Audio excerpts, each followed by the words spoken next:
राम राम दोस्तों। रुक्मणी विवाह। विदर्भ नगरी जिसे आज लोग अमरावती कहते हैं, उसमें प्राचीन काल में भीष्मक नामक एक राजा था।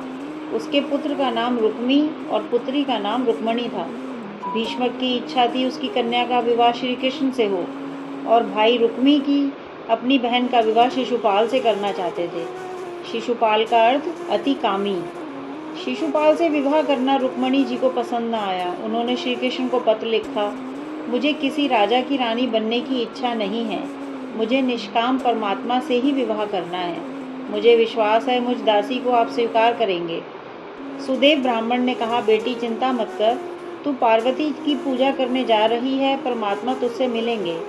रुक्मणी जी ने पार्वती की पूजा की और उनके चरणों में अपना मस्तक रख दिया और कहा, हे अम्बे, मुझे अपने पति के रूप में श्री कृष्ण मिले।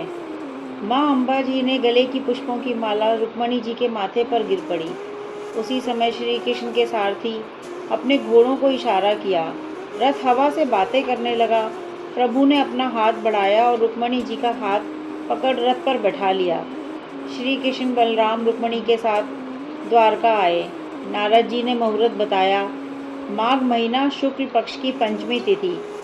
उधर नंद बाबा यशोदा बहुत दुर्बल हो गए। उन्हें रात में नींद भी नहीं आती और दिन को भूख भी नहीं लगती। श्री कृष्ण बलराम से कहते हैं, बड़े भाई माता बहुत याद आ रही हैं, हम दोनों उनके पास चलें। दोनों भाई रथ पर सवार होकर यशोदा माता के पास गए। यशोदा माता कौवे से बातें कर रही हैं, आज अगर मेरा कन्हैया आएगा तो मैं तेरी पूजा करूंगी। उसी समय श्री कृष्ण और बलराम का रथ वहां आ पहुंचा। माता को देखते ही दोनों के नेत्रों से आंसू आ गए। माँ ने दोनों की नज़र उतारी। श्री कृष्ण ने कहा, माँ, यदि तू विवाह में नहीं आएगी तो मैं विवाह नहीं करूँगा। मैं तुझे लेने ही आया हूँ। विवाह वसंत पंचमी के दिन माधवपुर में हुआ। उस दिन परमात्मा सोने के सिंहासन पर विराजमान हुए। लक्ष्मी नारायण का जय जयकारा हुआ। साक्षात महालक्ष्मी का शुभ आगमन हुआ। रुक्मणी जी को जीवन में कभी क्रोध नहीं आया। रुक्मणी जी महालक्ष्मी का स्वरूप हैं।